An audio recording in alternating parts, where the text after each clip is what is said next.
Episode 43, Chapter 40.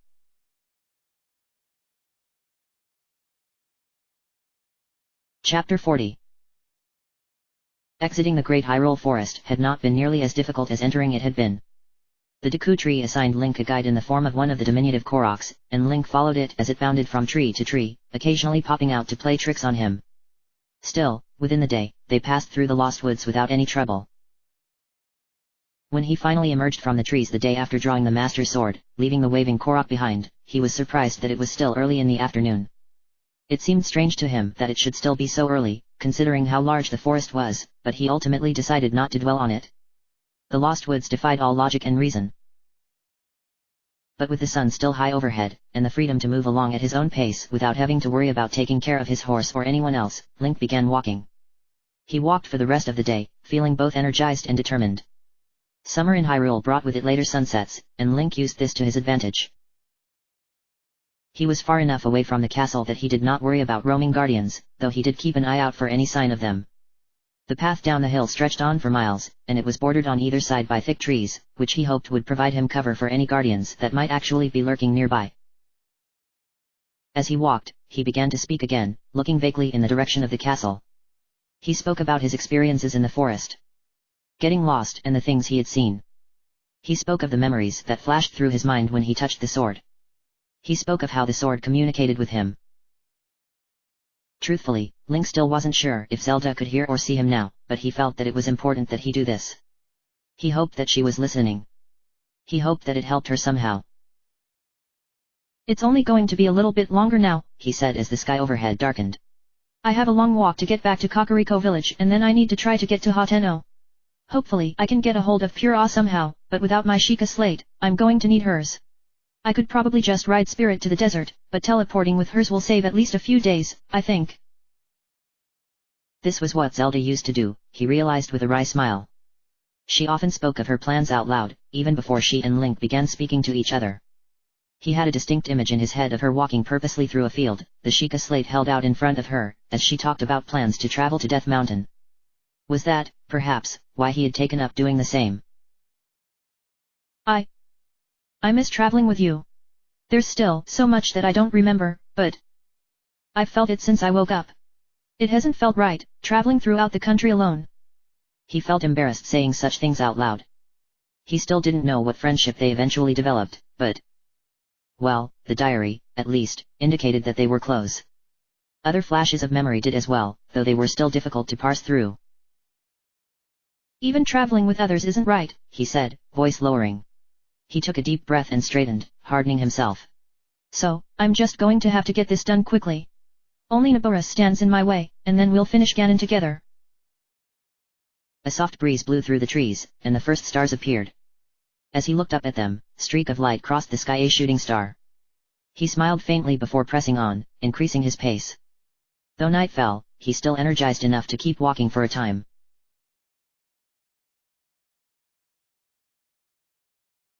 He spotted the stable in the distance well into the night, illuminated by the moon overhead. In the couple hours following dusk, he made his way down the path and out of the forest. The path forked, but he continued traveling south, and the Horsehead stable eventually came into view. Link frowned as he observed the stable from a distance. He couldn't see any lights within, nor did he see any indication of movement. It was late, so the movement didn't surprise him, but the lack of light did concern him. He would have expected the stable hands to keep at least a lantern or two burning to ward off would-be horse thieves. After glancing around for any telltale signs of monsters or guardians, Link approached cautiously. What he found confirmed his suspicions.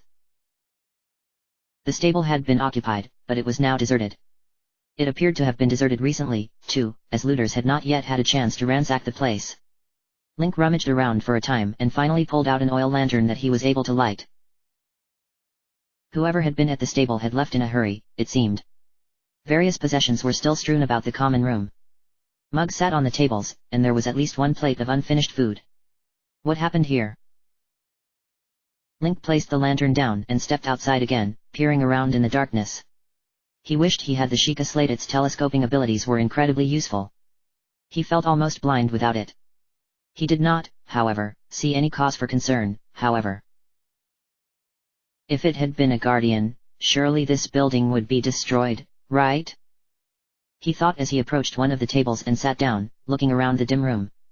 Perhaps the residents of the stable had heard of the guardians rampaging over the hills nearby and had run before they arrived. He hoped for that to be the case, though he worried at his proximity to the castle. Without his Sheikah slate, he wasn't sure of his exact location, but he thought that he had a rough idea. An idea struck him, and Link began to dig through what he could find around the stable's interior. He ultimately came up short, however he found no maps left by merchants or travelers. Of course, those were probably taken within them as they fled. He did, however, find quite a few other supplies.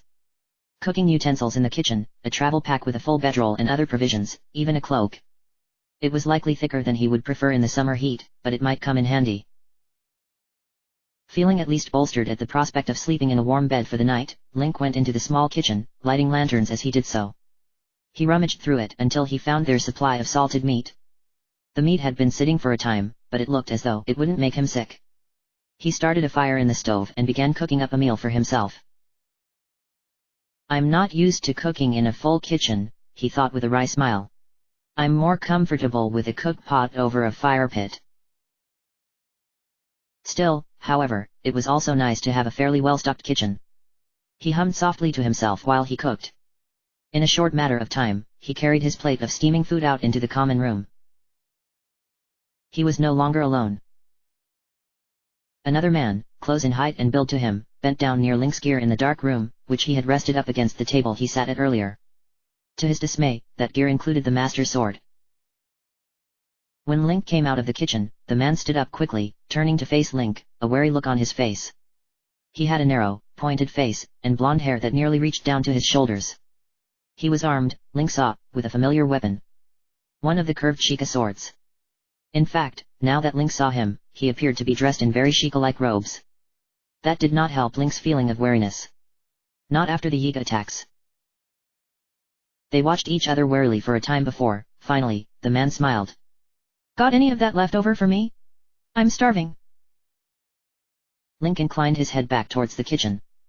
There's still some left in there. Help yourself. The man didn't move. Neither did Link. After a few more moments, the man gave a nervous laugh. Are you a traveler? Not going west, are you? No, south. You. East. Visiting the Gorons? Link asked. He carefully set the plate of food down on another table beside him, but he kept a hold of his lamp. What? No. The man shook his head quickly. His long blonde hair, which hung down partially down over his face, whipped around as he did so. Akala. Link raised an eyebrow, curious. Kashuto. Yes. You've been there. A thought struck Link, and he tilted his head slightly, inspecting the man. He did look somewhat familiar, now that he was looking more closely. You wouldn't happen to know Robbie and Jaren, would you? The man slowly reached down for his sword, and Link tensed. Why do you ask? I'm an old friend of theirs. That's funny. I don't remember ever seeing you before. Are you Grante? The man stopped, the wary expression on his face becoming confusion. How did you? Link exhaled, body relaxing. I'm Link. I'm not actually sure if your father ever said anything about me. Grante looked at him, thinking, and then his eyes widened. He glanced back down towards Link's gear, the Master Sword, and then back up at him. You're serious? I am. Damn. And I thought you were some kind of looter. An easygoing smile appeared on his lips, and Grante relaxed. So, it finally happened, then? Just like Dad always said it would. You woke up. Link couldn't help but to return the smile. Much had happened since he woke up nearly 3 months prior. It's been a while, but yes. He walked over and placed his plate of food down on the table.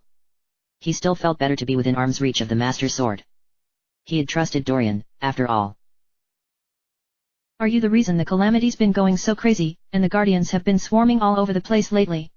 Grante asked. Link winced but nodded. That's a relief. I was on my way back home because I saw how the Guardians were acting. Thought I needed to warn my parents that the calamity was about to break free. The words sent a chill of dread through Link's heart. He had to move quickly. He had wasted too much time as it was, retrieving the Master Sword. It's getting close, Link said, grimacing. I don't know how much time we have left. Grante's smile faded. Are you going to be able to do it? Beat it, I mean. Link reached down past Grante and picked up the Master Sword. He unsheathed it, and the Sheikah man took a step back to give him room. With this, I plan to. He wasn't sure if he truly had all of the confidence that he tried to show with his voice, but it had the desired effect. Grante looked at the Master Sword with widening eyes. Is that really it? The legendary blade? Dad told me about it, even showed me some sketches, but... It is. Grante reached a hand out, but stopped, glancing at Link for permission. He nodded, and Grante touched the blade with his hand, running his fingers along its surface. No obvious marks or signs of being forged. He hesitated only a moment before looking back at Link. May I?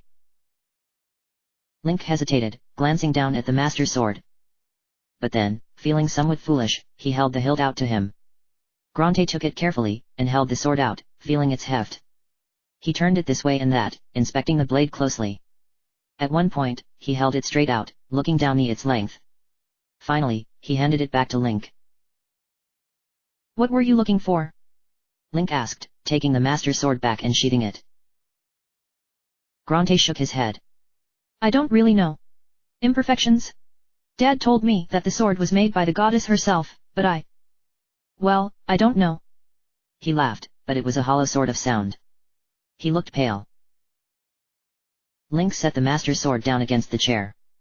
You seem to know a lot about forging. Just a hobby of mine.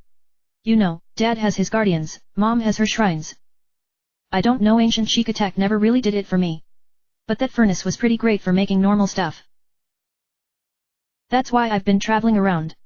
I figured that it would be good for me to get some time on the road, visit some of the other races and learn some of their techniques for making armor and weapons. What races have you spent time with? Not as many as I'd like. I spent some time up in Goron City. The Gorons were welcoming enough, though it was nearly as hot as a forge up there as it was.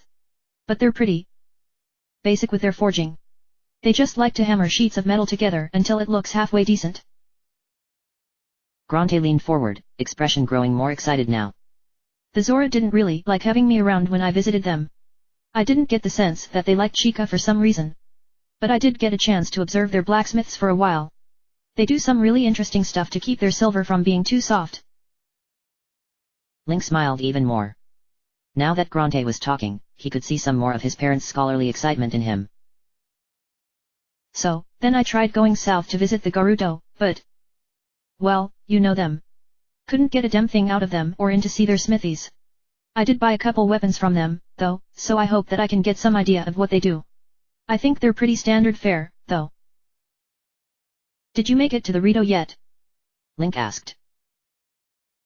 I was on my way there. They do some really interesting stuff to keep their weapons light, but then I saw the Calamity hovering around the castle a lot, so I decided to investigate.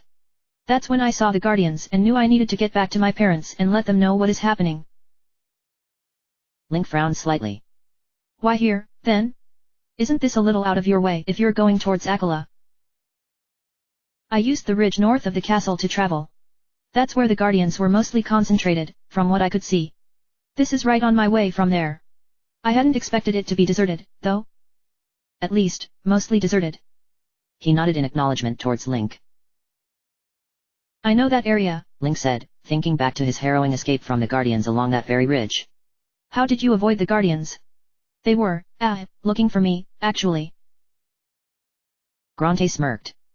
You don't grow up with my father without picking up a few tricks. Guardians are pretty quick, but they're dumb. They don't have very good memories. Even if they see you, if you hide well, they'll eventually forget all about you and move on.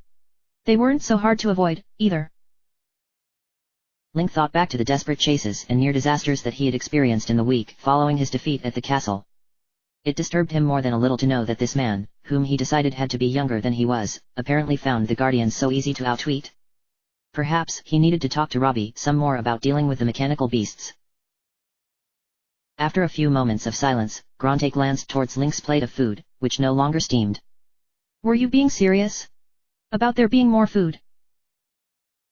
What? Oh, yeah. I made too much for just myself, anyway. It's in the kitchen. Gronte rose quickly and disappeared into the kitchen to fetch a plate for himself. Link watched him go and then quickly stood, hurrying to his pack and opening the top flap. He fingered through the contents for a short time before replacing the flap and walking back to the table, sitting back down just as the other man emerged from the kitchen.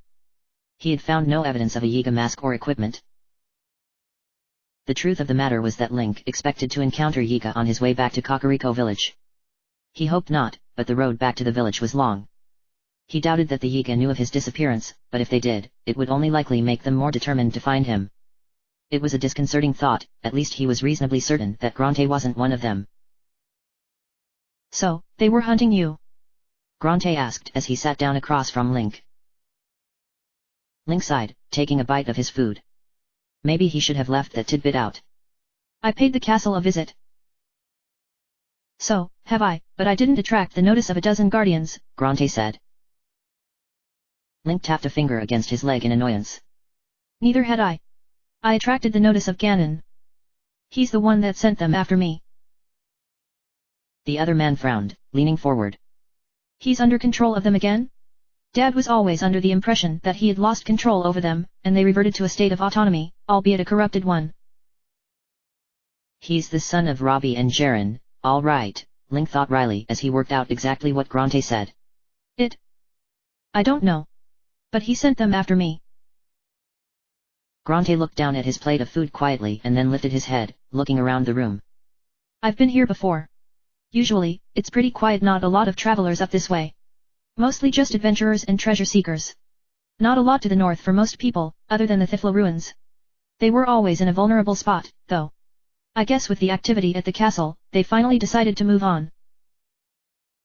Silence fell between them as they ate their meal in silence. The dim common room was eerily quiet, save for the sound of their utensils on the wooden plates. Finally, Gronte spoke again. He's about to rise again, isn't he? Link nodded. Gronte grimaced and glanced down at the Master Sword. He looked scared, and Link thought he could understand. Gronte's life hadn't been so different than that of the lives of people 100 years ago. He grew up hearing stories of how terrible the calamity would be, how preparations needed to be made in advance of its return, and that a hero may rise to save them from it. I'll be ready for it when it does, he finally said, meeting Gronte's eyes. I am on my way to free the final divine beast of its control. Now that I have the Master Sword, that divine beast is the last thing standing in my way. He saw the change in Gronte immediately. Gronte sat up straighter and some color returned to his cheeks. He smiled at Link and nodded. The air of foreboding retreated. The rest of their small meal passed comfortably. They spoke of each other's adventures in Hyrule, and even of some of their hopes for the future. Link kept many of the hardships he faced along the way to himself, trying to project an air of confidence. Just because he felt more competent now didn't mean that everyone needed to know how he had blundered through the first 3 divine beasts.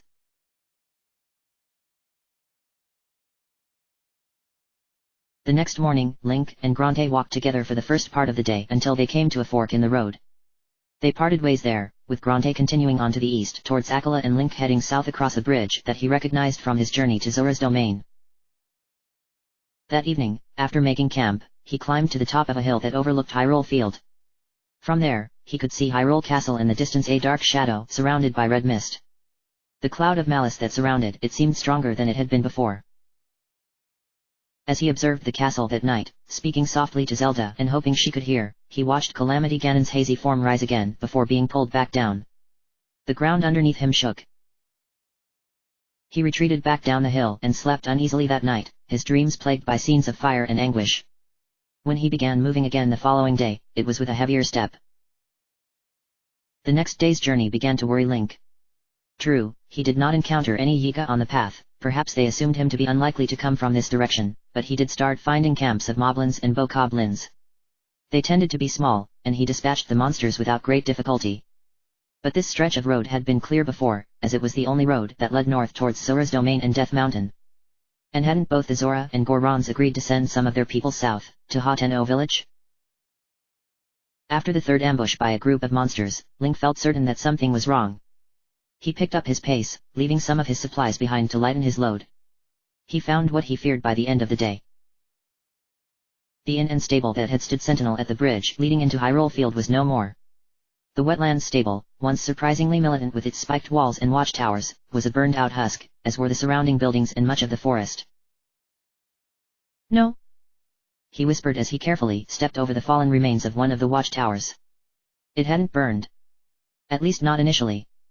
Rather, it looked as though something had hacked at its supports with an axe, causing it to fall over and into the stable's main structure. Ash covered much of the ground, and Link could still see footprints in it. Bare feet that belonged to moblins and bokoblins. Perhaps some of the very ones he had slain that day. He carefully picked through the wreckage until he found what he looking for but didn't want to find. Bodies. Several charred Hylian corpses were buried in the wreckage of the stable, and he found several more elsewhere, some still wearing the leather armor sported by the men that watched over this small community. At least one of the bodies was a child. The wetlands stable had finally fallen.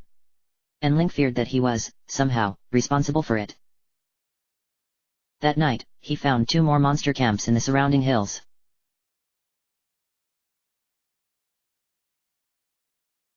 There wasn't much Link could do for the poor people killed by the monsters. He didn't have the strength or time to dig through all of the wreckage and pull out the bodies. He hated leaving them in their state, feeling that to do so was callous and disrespectful, but he had no choice. Cass once told Link that the people around the stable had been given hope by his success in Zora's Domain and Death Mountain. That hope meant nothing in the face of the disaster that eventually befell them. He only prayed that he wouldn't be too slow to save others. He didn't stop to rest that night. Even as the land sloped up towards the giant rock pillars that surrounded Kakariko Village, and his legs started to burn, he kept moving. Night fell yet Link continued. He entered the narrow pass west of Kakariko Village shortly after midnight. An hour later, the dark village came into view. Halt! A voice in the dark called out. He recognized the voice, though it surprised him. He honestly hadn't even known to expect hearing that voice again. Dorian? Link asked, his own voice hoarse.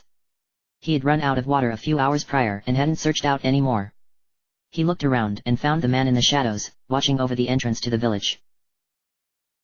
Dorian was silent for a time, looking at Link uncertainly. Finally, he stood taller, approaching. When he got close enough to make out Link's face, he gasped. Master Link! You were we all thought that you... He suddenly reached out, clasping a hand on Link's shoulder. You're alive! Hylia be praised, you're really alive!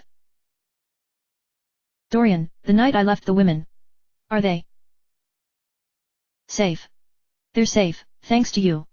And there have been no Yiga attacks since that night. Link stiffened at the name. You were once a Yiga, weren't you? Dorian was silent for a time, but then he finally nodded. Yes. And I fear that I am the man responsible for passing on information about you to them. I am the reason you were hunted. Link felt a flash of anger boil up within him. This man was the one responsible for the Yiga, then. The worry and fear that Link endured since Delilah's attack.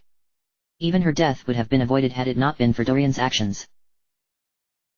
But then he remembered that night. He remembered the words spoken by the Yiga to Dorian. The threats. And he remembered which side Dorian had ultimately fought on. His anger melted away just as quickly. And your children? Are they still safe?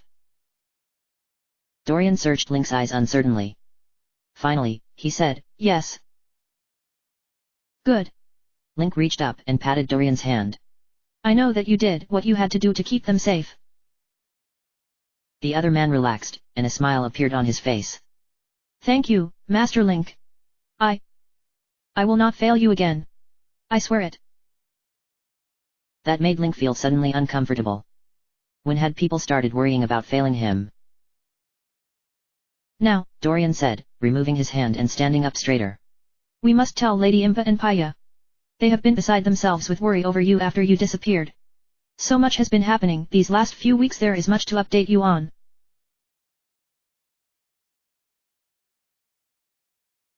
Link stood in the dimly lit antechamber of Impa's home as Dorian hurried up the stairs to wake Impa and Paya. Dorian lit one of the small lanterns in the room, providing him enough light to see by.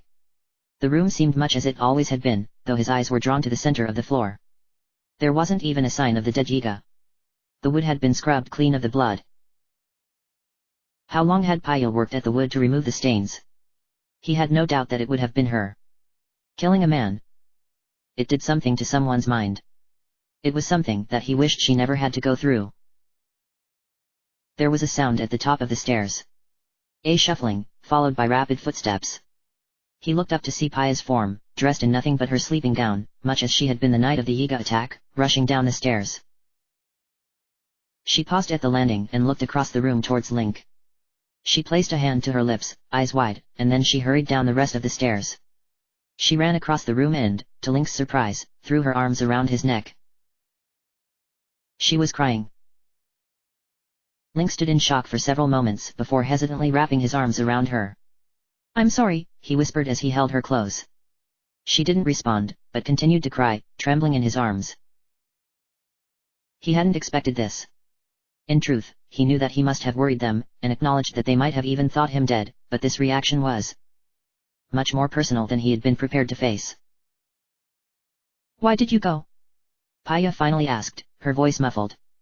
Her face was still pressed to Link's shoulder. Link heard another sound now. He glanced up to see Impa making her way down the stairs, Dorian at her side to help her.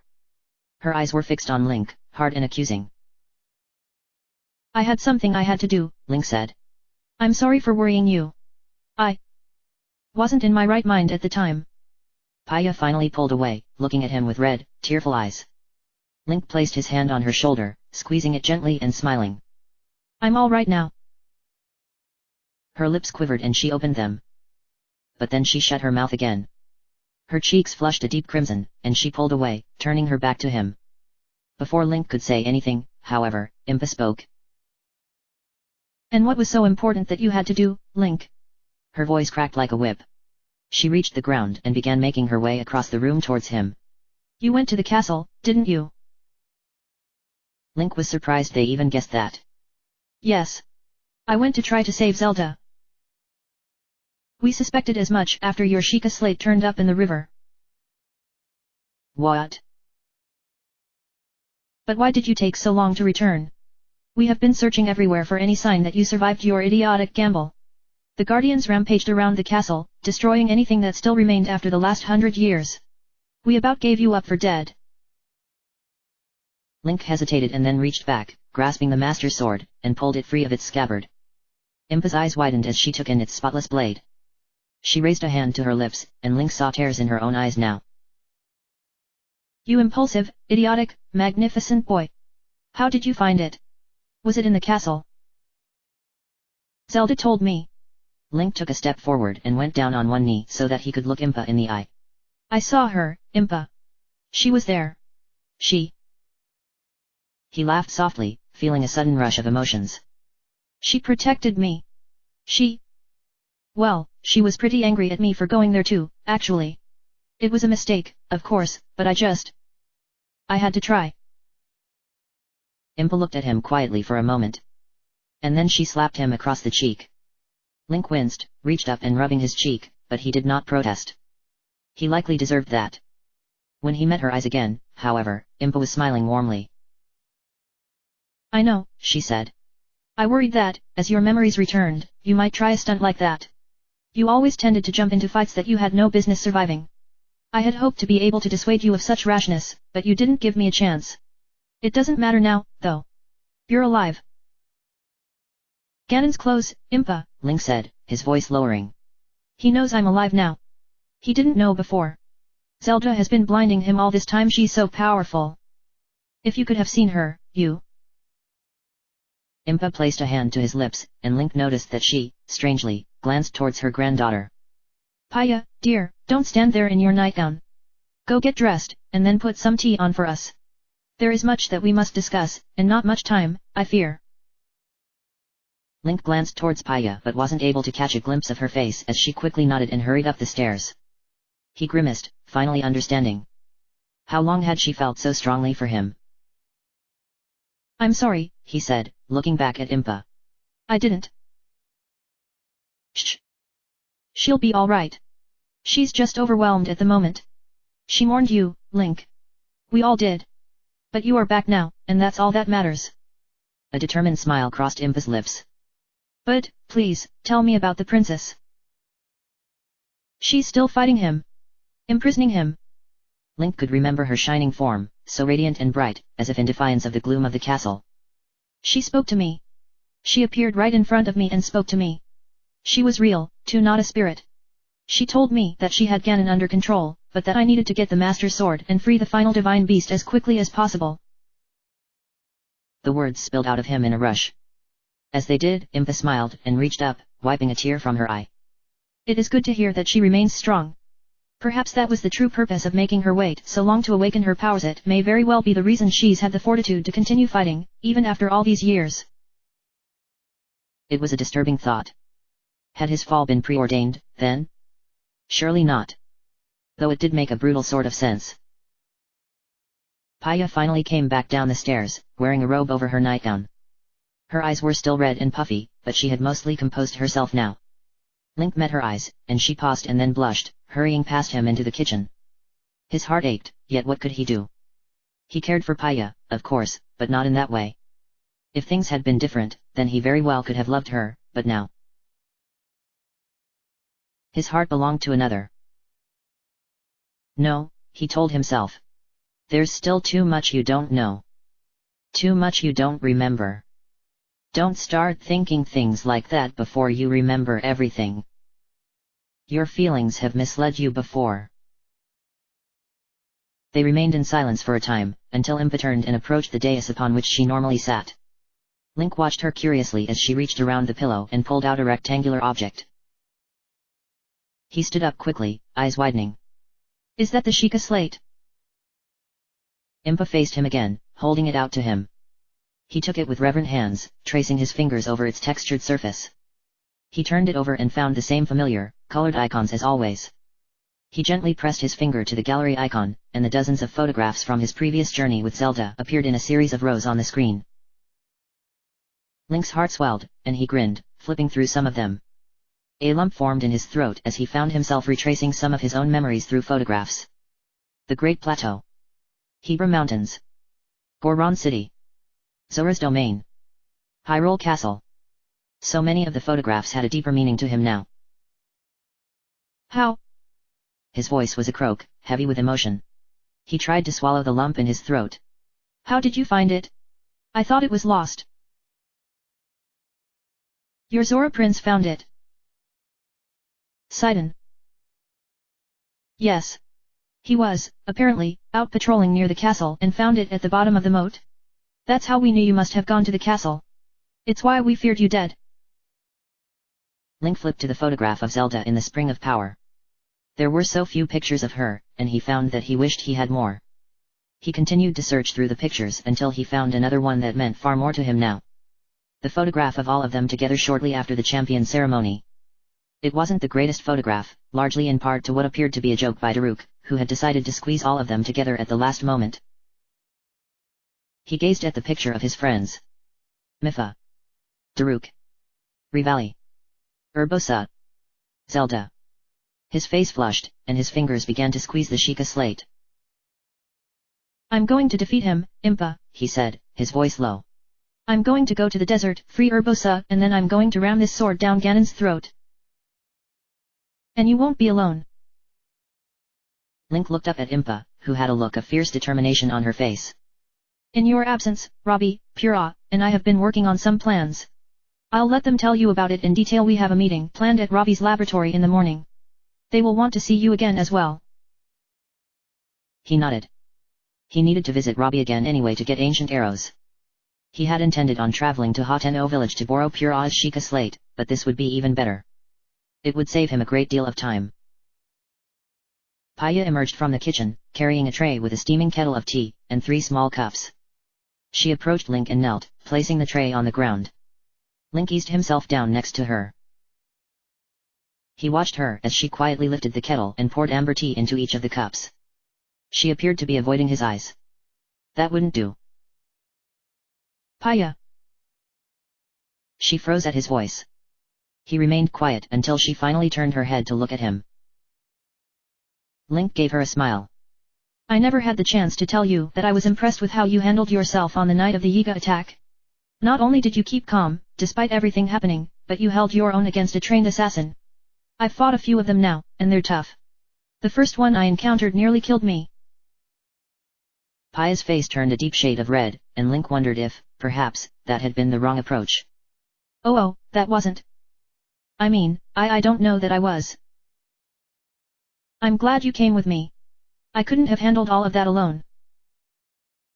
Paya's mouth snapped shut, and she looked down at the tea. But Link thought that he saw the faint hint of a smile. Finally, she spoke. I was terrified. So was I, Link said, reaching out and placing a hand on her shoulder. But even when afraid, you acted. That's what's important. Her smile grew stronger, and she looked back at him, whispering, Thank you. Link glanced at Impa, who winked. He removed his hand and reached down to lift one of the steaming mugs of tea. He sipped at it and sighed happily. This is good. I've barely had anything hot for the last few weeks. I spent the first 2 mostly hiding from Guardians. Yes, it did seem as though they were acting oddly from the reports we got from your Rito allies, Impa said, lifting her own tea. They were searching for me? Link asked, eyebrows raising. Of course, they were. So were the Zora. The search only stopped a few days ago. We assumed that you must have either died or still lived but moved on from the castle. A fair assumption. Link saw Impa's eyes flick to the hilt of the Master's sword. It was in the forest. Being watched by the Deku tree. Ah, Impa said, nodding. It was as I suspected, then. What? Impa gave Link an apologetic smile. I did not know it was there, but it was one of several possible locations that I considered. I did not tell you this because I did not want to send you on a missing cuckoo chase when your focus should have been the divine beasts. Besides, the princess was very adamant that you would discover its location in time. Funny, considering she told it to me when I asked. Link tried not to let some of the irritation he felt show up in his voice. If Impa had told him her suspicions earlier. Perhaps she felt that you were just taking too long. Impa raised her cup of tea to her lips. Link fell silent, staring down at his tea for a time. Finally, he looked back up and met Impa's eyes. What was my mother's name? The old Chica's eyes widened slightly, but she didn't initially respond, so Link continued. My father was Arn, I know that. And my sister, who I didn't even know existed until recently, was named Errol. Impa sighed softly. Link, you know why we didn't tell you everything up front? We all, felt that it would be best to let your memories return gradually, rather than bogging you down with information up front. Just tell me her name. Please. She's the only family member that I still don't have anything about. Medalia. Medalia. A soft name. A gentle name. Link smiled faintly, still looking down at his tea. A face appeared in his mind. Blue eyes. Long, red blonde hair. A warm smile. Just a face, nothing else, yet. It was enough for now. Thank you.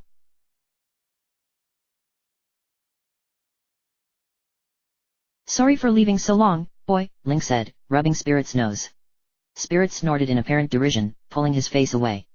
Link sighed and reached into his pouch, pulling out a sugar cube. Truce. Spirit eyed him suspiciously with a great, brown eye, and then leaned down, taking the cube from Link's hand. And then he pressed his face to Link's shoulder, nearly knocking him over. He laughed, scratching the horse behind his ear. All right, I get it. But you know, I'm going to have to leave again for a little while. Hopefully not as long, though. He walked around and placed the saddlebag on the horse. After tying it down securely, he took Spirit's reins in hand and led him out of the stable, out into the village square, where Impa and Paya both stood waiting. He was wearing a new champion's tunic, one that Impa had made him for weeks ago when she saw that his old one was showing somewhere after so many battles. The forest tunic he had received was stowed away in his gear, though. It didn't feel right just abandoning it. Ready? Link asked as he approached. Impa nodded, and Link handed the reins to Paya. He removed the Sheikah slate from his belt, navigating through its functions until he found the shrine just outside of Robbie's lighthouse. He pressed his finger to it, and a blue circle of light appeared around them. Link checked it to make sure they were all in the circle, before pressing it again. A few moments later, they appeared on the cliffs overlooking the Akala Sea. Salty sea wind whipped at their clothes, and Spirit snorted anxiously, looking around. Link hooked the Sheikah slate back on his belt and took the horse's reins, pulling his face down in order to soothe his nerves. It's amazing, Paya said, gasping and stepping over to look out over the cliff. I've never seen the ocean before. Link and Impa waited, letting her admire the view for a time. When she was satisfied, they walked the short walk to Robbie's lighthouse. The door to the lighthouse slammed open, and out stepped a woman that Link didn't recognize. She was shorter than Link by nearly a head and had a shock of white hair that was styled in a fashion that was vaguely familiar. She wore round spectacles and had a strange bow on her hair styled to look like an owl's face. Linky! She cried. You're alive! Pura! Link asked, confused. The woman, who Link assumed to be Pura, rushed forward and threw her arms around Link in a tight embrace. She pulled away a moment later, grinning broadly up at him. Like it? I finally re-aged myself. Impa snorted derisively, and Pura shot her a smirk. Behind her, Robbie, Jaren, and Simon all hurried out, drawn, presumably, by Pura's announcement of his survival. I didn't know you were even capable of doing that, he said, still thrown off guard by the woman standing before him. She was still young, no older in appearance than Link himself, and her expression still bore a child-like excitement. But he could tell it was her. Pura shrugged. Yeah, well, I was almost done with the re-aging rune when you first showed up, and after that, I didn't have a lot of time to work on it. But with all the work we're doing now, I figured it was as good a time as any to give it a shot. She snapped her fingers. You should have seen Simon's face when I did it. Turned red as a tomato. Simon spluttered some behind her. Dr. Pura, you were walking around completely naked. Well, of course I was. It's not like those kid clothes were going to fit me anymore, now would they? Snap, Simon, keep up. She glanced towards Paya, winking, and stage whispered, Men. Completely useless around a pretty girl, right, Paya? I bet you know all about it. Paya burst into giggles as Simon continued to splutter. Link found himself grinning, as the others all approached him, greeting him and exclaiming over his survival. It took some time for things to finally settle enough for them to all file back into the lighthouse. As they did so, Link looked around and noticed that there was a considerably larger number of inert guardians around than there had been before. In fact, the entire hill seemed to be covered in them. Robbie? Why are there so many more guardians around? He asked as they walked inside. That's all part of the plan, Robbie said, looking back at him and grinning. Come on, I'll show you. Robbie led him past his ancient oven, which appeared to be working on something, considering the whirring sounds coming from within it, to several piles of equipment along the back wall. Link's eyes widened when he saw what appeared to be dozens of ancient weapons, swords, spears, and arrows. He saw other things, too. Pieces of armor with Sheikah designs upon it, and what appeared to be a helmet. I've been having the ancient oven working around the clock on new equipment for weeks now, Robbie said, picking up the helmet and offering it to Link. That's why I have so many guardians out there. At first, Impa's people were trying to disassemble the guardians on the Blatchery Plains and just transporting me the pieces, but they were awful. I finally just had them start transporting me the guardians whole. So, you're building these out of harvested guardian parts? Link asked, turning the helmet over in his hand. It was heavy, and he couldn't actually see how one would see out of it. The entire face was covered. Exactly. We're preparing for the final assault on Ganon. Link frowned, looking at Robbie. He looked back down at the gear. Robbie, this is all quite a bit more than I could ever hope to use. I'm not even sure I need another ancient sword now that I have the Master Sword. Not for you. For everyone else. What, you think we're going to send you in there alone? The castle is swarming with guardians. Even with an army, I don't know if attacking head-on would be wise. I was able to sneak in without that much difficulty. Behind him, Impa snorted. Link ignored that and continued. I don't want to get a bunch of people slaughtered. This is my task. And you think the rest of us don't have a reason to fight? Jaren said, stepping up behind Robbie and placing a hand on his shoulder. Impa stepped forward as well, followed by Paya. We've stood aside for too long, Link. When you go in to attack Ganon, you will not be alone. But the Guardians. That's where I come in, Pura said, flicking Link's ear as she walked up beside him. He looked down at her in confusion. We've been working on a way to take the Guardians back. Robbie nodded. Exactly. Pura has been studying the Sheikah Towers. We believe that they are the key to greater control over the Guardians. With any luck, it will even be enough to take them back from Ganon's grasp. At the very least, we believe that we can disrupt his control over them enough to reduce their effectiveness. Link looked between each of them, seeing the same determination mirrored on each of their faces. Even Pio looked at him with an expression of slight defiance, as if daring him to forbid her from helping. You're sure? You think you can really take them back? He finally asked. We figure it can't get any worse, Pura said. But my research so far has been promising. Hopefully, we'll have a proper answer for you by the time you get back from the last divine beast. But an army? We've already started working on that as well, Impa said. With your Sheikah slate, I have been reaching out to the various races. The Zora and Gorons have both already pledged their support to defeat Calamity Ganon, provided we can provide a proper countermeasure for the Guardians. The Rito are being as stubborn as always, but I believe they will agree as well. And of course, you will have Sheikah and Hylians. We need you to get all friendly with the Gerudo when you visit them, Pura said, giving him a wink. Adding a bunch of warrior women would be a big help. Link was speechless. He hadn't expected any support of this kind. Sidon had promised him aid when he faced Ganon, but Link hadn't thought much of it until now. But the idea of so many people in danger while he fought Ganon was disconcerting. This isn't something that we're giving you a choice in, Impa said, her voice firm. When you go to face the Calamity, you will do so at the head of an army. Slowly, Link nodded. It made sense. If he lost, then the Calamity would just break free and begin his destruction anew anyway. At least this way, even if he fell, perhaps he could weaken it enough to be defeated through other means. Good. Pura said. Now, come on, let's figure out what else we need to talk about. I need to get back to my research. End of chapter.